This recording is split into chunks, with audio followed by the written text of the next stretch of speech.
ตอนนั้นเฮ็ดเวียกอยู่ลาวได้2 ล้านปลายตอนนี้มาเฮ็ดเวียกอยู่ไทยได้ประมาณ18ประมาณ12 ล้านอันนี้กำลังกับสิพากับเฮเวียกอยู่ใส่นะเฮเวียกอย่างเฮเวียกอาชีพอย่างนั้นทำความสะอาดอันใช่ พี่ใส่โอเคอันนี้เป็นครั้งแรกที่มาเฮเวียกอยู่ไทยบ่โอเคตอนนี้พากันอยู่จักปีละ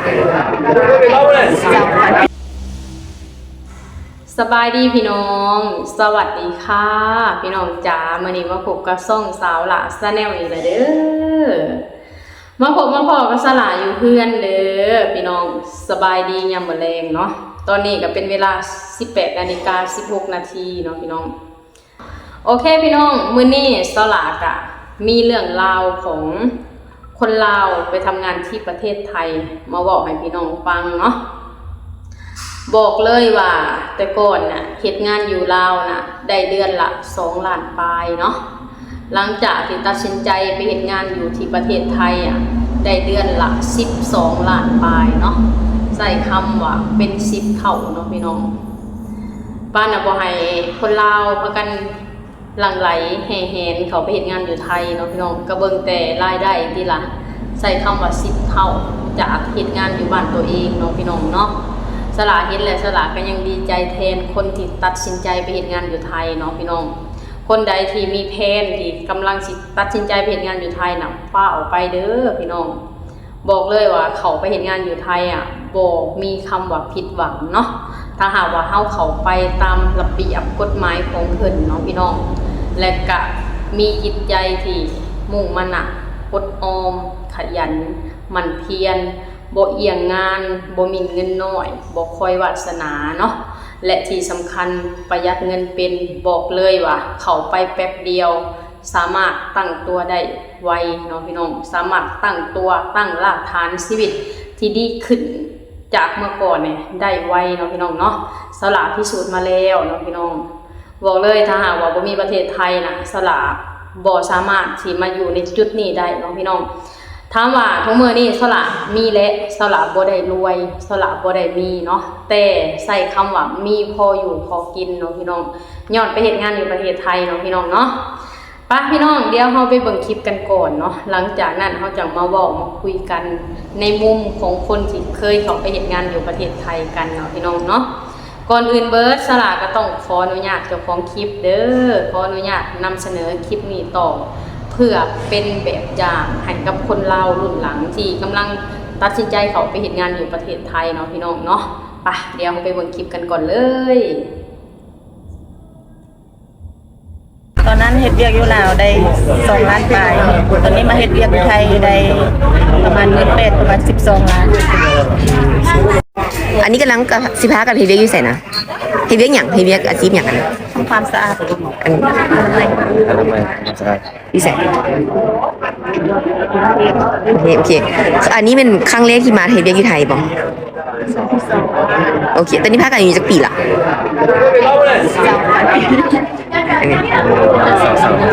มาตั้งแต่มาเฮเวียกอยู่ไทยตอนครั้งทำอีน่ะตอนนั้นอายุจักปี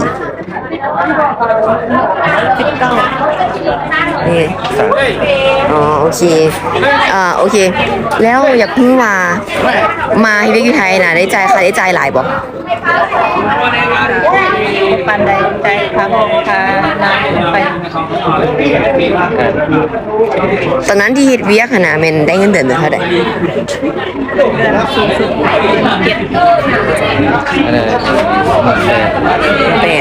แล้วกุ้มอยู่กุ้มกินบ่พอมีเงินฝากไปให้บ้านอยู่อ่ะไปเวียกที่ไทยโอเคอยากรู้คือแบบ17,000นะฝากให้อยู่บ้านเดือนละเท่าใดบางเดือนก็ 5,000 บางเดือนก็ 2,000 3,000บางเดือนก็ฝากใครอยู่บ้าน 7-8,000แล้วกันยังเหลือกินอยู่ติแล้วเวียกยากบ่ตอนนี้เคยเฮ็ดมาน่ะก็บ่ได้ยากแบบนายจ้างแบบเขาให้เขาอีหยังบ่รู้สึกว่าแบบมันอยู่ยากบ่แต่อยู่ได้นี่แหละพี่น้องอันนี้ก็คือเสียงยืนยันจากคนลาวที่ไปเฮ็ดงานอยู่ไทยเนาะเพิ่นบอกว่าแต่ก่อนเฮ็ดงานอยู่ประเทศลาวได้2 ล้านปลายเพิ่นว่าหลังจากที่ตัดสินใจไปเฮ็ดงานอยู่ไทยก็ได้เดือนละ 17,000 ถึง 18,000 ถ้าหากว่าคิดเป็นเงินลาวก็เดือนนึงประมาณ12 ล้านเนาะพี่น้องโอ้บอกเลยเป็นรายได้ที่ดีเนาะพี่น้องเนาะค คนใดที่เขาไปเฮ็ดงานอยู่ประเทศไทยนี่บอกเลยว่าทุกคนตั้งตัวได้ไวเนาะพี่น้องเนาะที่สำคัญเนาะพี่น้องการที่เฮาสิมีเงินเก็บการที่เฮาสิเก็บเงินได้เป็นกอบเป็นกำนะเฮาต้องประมาณตัวให้เป็นเนาะพี่น้องเฮาต้องแบ่งใช้แบ่งจ่ายให้เป็นเนาะอย่างเช่นสลานี่แหละพี่น้องสลาก็เคยเขาไปเฮ็ดงานอยู่ประเทศไทยมาก่อนเนาะพี่น้องสลาไปตั้งแต่ปี 2007 เนาะพี่น้องสลากลับมาประเทศลาวอีกทีนึงก็คือปี 2022 เนาะพี่น้องเนาะสลาไปเป็นเวลา10กว่าปีเลยพี่น้อง15 ถึง 16 ปีได้เนาะพี่น้องใส่เวลาค่อนข้างสิยาวเลยพี่น้องเพราะว่าแต่ก่อนก็ค่าแรงก็บ่แม่นว่าสิได้หลายคืออย่างทุกมื้อนี้เนาะสลาเคยได้ค่าแรงมื้อแรกเลยนะคือวันละ100 บาทเนาะพี่น้องเดือนหนึ่งก็ได้แค่ 3,000 บาทเนาะพี่น้องแล้วก็ไต่เต้ามาเรื่อยๆเนาะพี่น้องกระทั่งฝั่งไทยเพิ่นก็ปรับค่าแรงมาเรื่อยๆเนาะพี่น้อง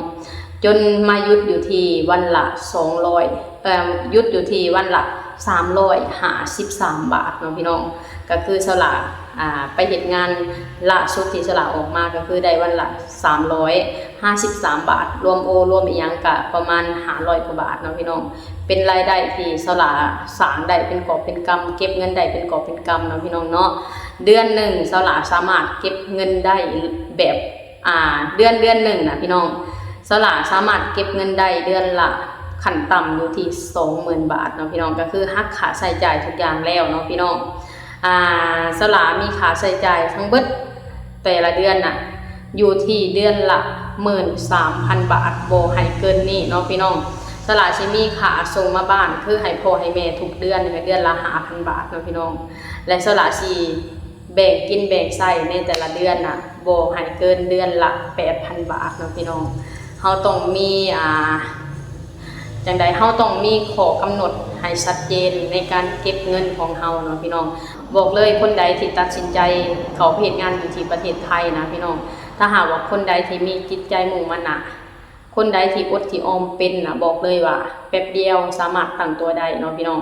อย่างเช่นสลาเนาะพี่น้องสลาก็สิยืนยันอีกคนหนึ่งเนาะพี่น้องสลาก็เป็นอีกคนหนึ่งที่เคยเข้าไปเฮ็ดงานอยู่ที่ประเทศไทยและประสบความสำเร็จเนาะพี่น้องถ้าหากว่าสลาบ่เข้าไปเฮ็ดงานในประเทศไทยบอกเลยสลาก็บ่สามารถสิมันอยู่ในจุดนี้ได้เนาะพี่น้องสลาก็บ่ได้ร่ำบ่ได้รวยเนาะแต่ว่าสลาก็มีพอกินพอใช้คำว่าชีวิตดีขึ้นจากเมื่อก่อนน่ะหลายเท่าตัวเนาะพี่น้องเนาะเทคนิคของสลาเนาะพี่น้องสลาก็สิมาเปิดเผยเนาะการที่สลา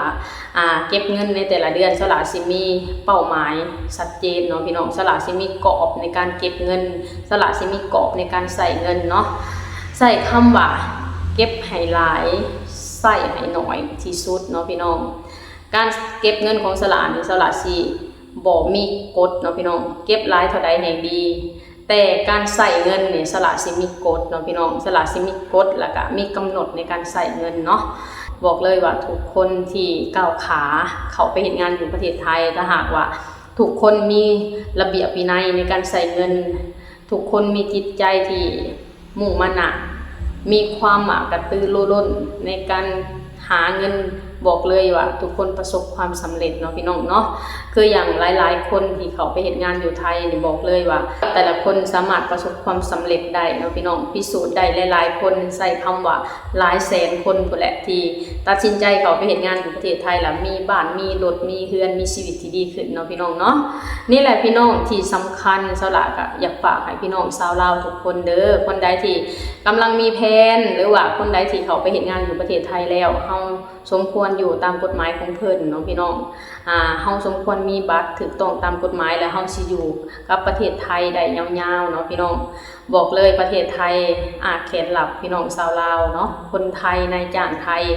ยินดีต้อนรับพี่น้องชาวลาวโอเคพี่น้องสำหรับคลิปนี้สละก็สิขอจบคลิปสำนี้ก่อนเด้อขอให้พี่น้องทุกคนกดไลค์กดแชร์กดติดตามสาวหลานนี่เด้อสบายดีสวัสดีค่ะ